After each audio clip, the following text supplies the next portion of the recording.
Hey everybody, Connor and Amelia here, and welcome back to another episode of Living Large Camping.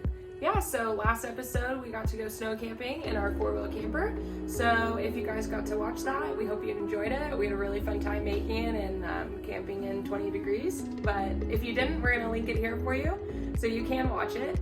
And this week we're going to do some projects just to fix up our camper. A couple things that we're going to finish in today's video is installing our new power system that we bought.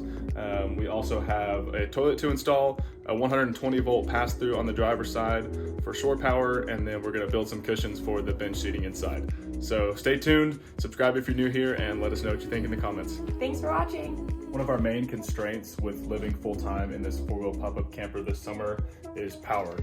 It is just a shell model. There's nothing wired in. It has no battery banks, no solar on top, nothing of that sort. And we have been using this 440 watt solar generator for about 3.5 years now, and it's done pretty well, but it is small and it does take a long time to charge and it depletes really fast. So we've been meaning to upgrade this. We've been saving for it for a long time and trying to figure out just which option is best fit for our needs. And since this is our 5th camper setup in about 3 years, we decided that we didn't want to go ahead and build a permanent solution into the four-wheel camper. So with that being said, we now have a Goal Zero Yeti 3000X. Now this is going to be a game changer when it comes to living full-time in the four-wheel pop-up camper, and we are so excited to see where this takes us and how it changes our way of living and our way of camping and just kind of what it opens up in terms of possibilities. So we're really excited. I am planning on doing a full review on this battery and how it works with our setup, but for now we need to go ahead and wire in the factory lights and the fan into the 6mm output for the 12 volt system. Here's the adapter we went with. It is a 6mm plug that fits into the Goal Zero battery, and on the end it just has 2 ring terminals with a positive and a negative, so we're just going to cut those and splice it into the wiring of the camper. Here's where the factory cable comes out, and right now it's just wired to a long spool connected to a 12 volt car outlet, but since our fridge uses this as well, we want to go ahead and change it into a more direct 12 volt source. I'm going to go ahead and drill a hole in the side of this cubby. That way we can reroute this out the side and don't have to worry about it closing on the cabinet. And same way as the fan, we have white positive and black negative. So we're gonna go ahead and cut these, feed the wire through the hole, and then get working on the rewiring.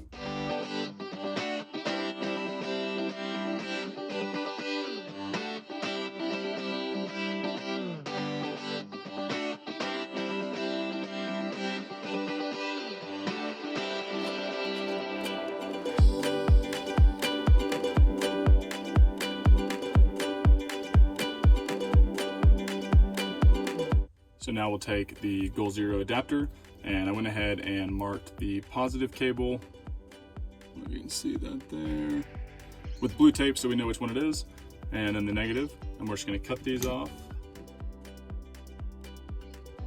Now we'll take our butt connectors and connect it to the camper end, and then we'll connect the new open ends of the Goal Zero adapter.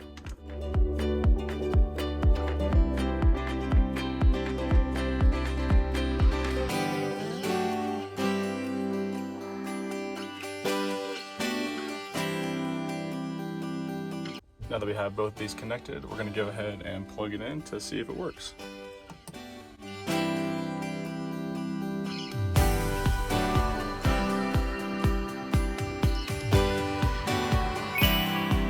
ahead and heat shrink these, and then the output is done.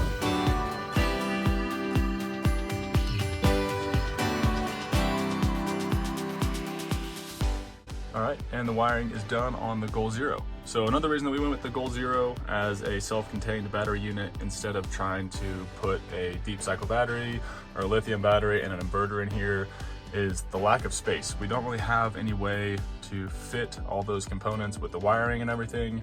All we have is this little side cubby here and this side cubby here. Everything else is tiny, so we don't really have a way to do that, which meant that going with a self-contained unit like the Goal Zero 3000X was the best option for us.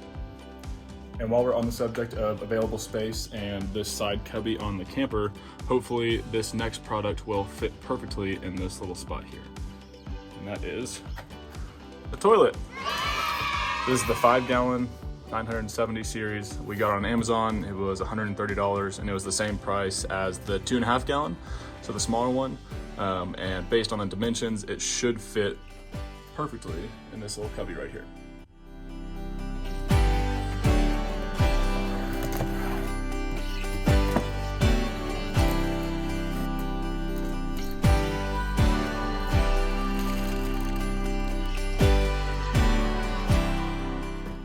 Actually fits really good in here sideways, so I think that's probably how we're going to leave it. So it'll just slide out.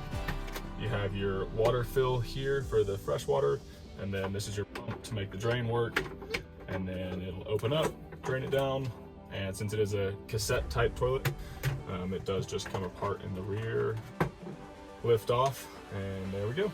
So overall, very happy with it so far. Obviously time will tell, but I think size-wise and the ability to fit so perfect in the little cubby of this camper makes it the perfect toilet for us.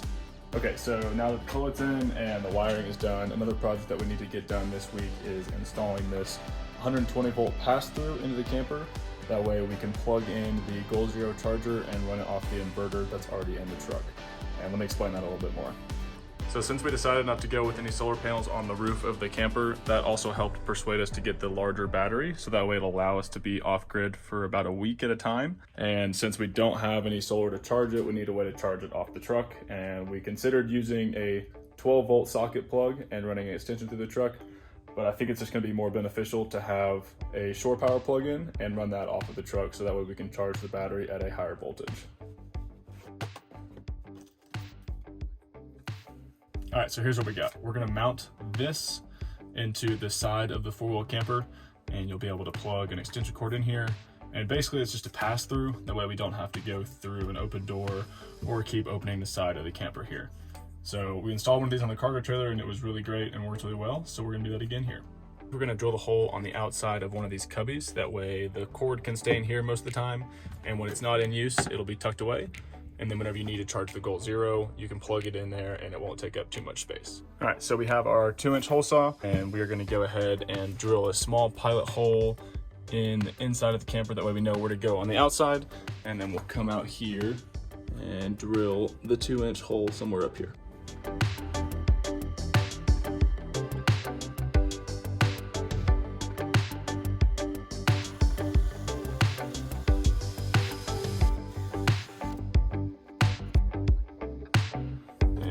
Go.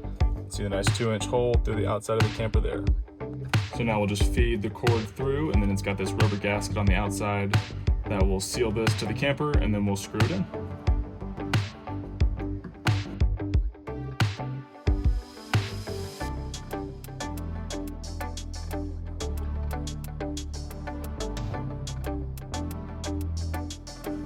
And there we go. And now it'll stay nice and tucked away until we need to use it for shore power or to charge the Goal Zero. And since we're working on it, we're gonna go ahead and test it out. So we have house power plugged in here, running into the back of this pass-through. And here we go, bringing in 220 watts on the Goal Zero charger. And it's just hiding away in this little cubby of the 4-wheel camper. All right, so that project was easy and now it's complete, and it'll be really nice to be able to charge the battery if we're plugged into a campsite somewhere, or also charge it off of the inverter on the truck, which is rated at 150 watts. So we're really excited to have that option, and it's just nice to have everything tucked away in the little cubby on the side of the 4-wheel camper, because they're awkward spaces and there's not a huge use for them. So that's what we've got going. We are gonna end up taking this battery off of the rolling cart at some point once we get the fridge more permanently mounted and everything in here situated. But for right now, it's just nice to be able to move it in and out on the wheels. And yeah, that's kind of all we got. And we'll figure out the next thing to do. All right, for our 4th part in our video, we're going to be making our own cushions. So we're headed to Home Depot to get some wood. So the reason we're getting some wood from Home Depot is that we can put it on the bottom of our foam cushions that we already have, and hopefully we can use the fabric underneath and just staple it, so we don't have to buy a sewing machine and learn how to sew. Yeah, we need to get some 1/2-inch plywood, a staple gun, and some staples, and then we're gonna look at their fabric, but I don't think they're gonna have anything there, so we'll probably have to go to Joann's or Michael's or something in a little bit. start with that and then cut the wood and cut the foam cushions, and we'll be able to see how much fabric we need from there. All right, stay tuned.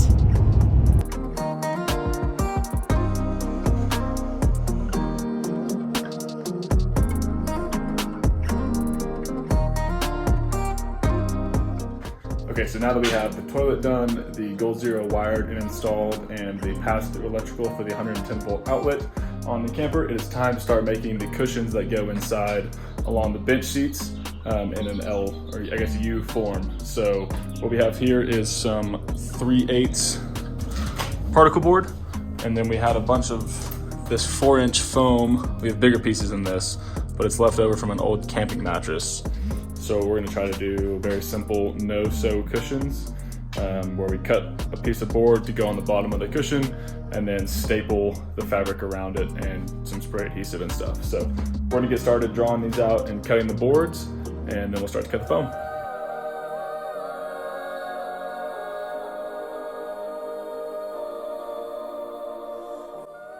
All right, and I want the baseboard to be a little bit smaller than the cushion actually needs to be, so this is gonna be about perfect. Hey, listen up, I've tried to tell you this 100 times. Not getting better by lying there pretending to cry. You on repeat, you can see, cause you have closed your eyes. You say you listen, but you're missing what it's all about. And we have the baseboards of all of these cushions cut, so everything is a little bit smaller than the foam is gonna be, just so it has room to fit in here. And now we're gonna go ahead and cut the foam to size. And here's a look at the foam that we're gonna be using. This is an old camping mattress, and it is about 4 inches thick, so a little on the thicker side, but since we don't have to pay for it right now, it's what we're gonna use. And we're gonna start by go ahead and cutting this off, and then we're gonna lay out the cushions before we clamp them down and cut it. Growing up, you're growing old, your life keep passing by.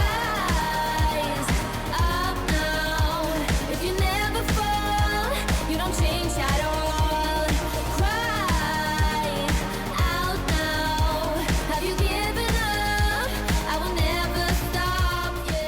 Test fit of cushion number 1. I think it's going to be perfect, so we're going to go ahead and cut cushions 2 and 3.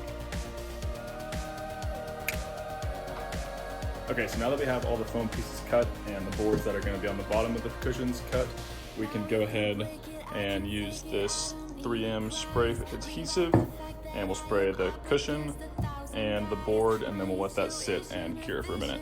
I can use my mind, don't try to tell me how it's done, you haven't done your time.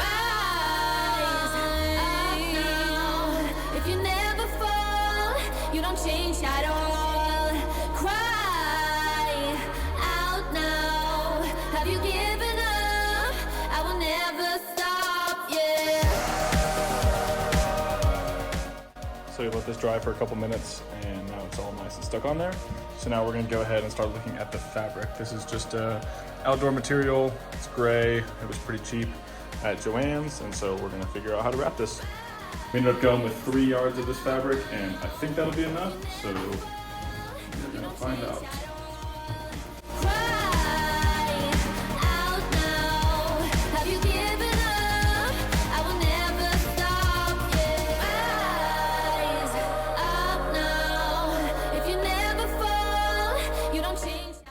And here we go. We have about 8 inches around each side of the cushions, and that'll be enough to go ahead and staple with a little decent overlap there. So now we're gonna get the stapler ready and go ahead and start. All right, so we're using 5/16 staples since this is 3/8 inch particle board, and that should work just fine.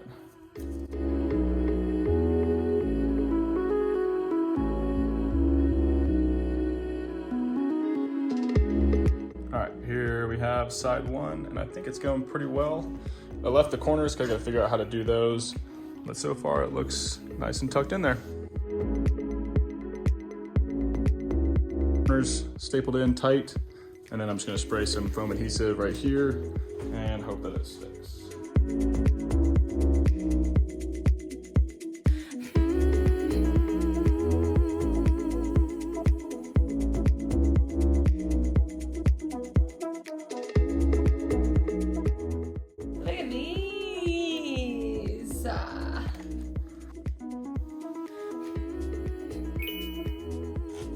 And here we go, trying out the first one, and I think it looks great. So we're gonna do the rest of these tomorrow, but overall, really happy with how they turned out. All right, good morning, guys. So yesterday, Connor did one of the cushions, and he's doing the second one now. And in order to do the third one, we actually need more fabric. So we have to go back to Joann's, get only one more yard, and then we will show you the final project.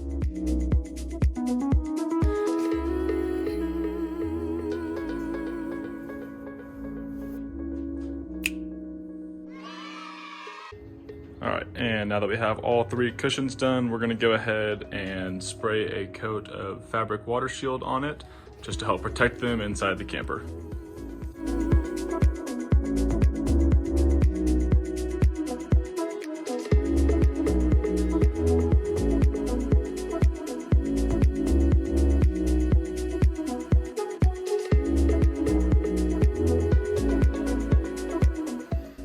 All right, so now we've let the cushions dry overnight after we sprayed the fabric seal over them, and now we've put them in there, and I think we're pretty much done for this video. So let's give you one more look.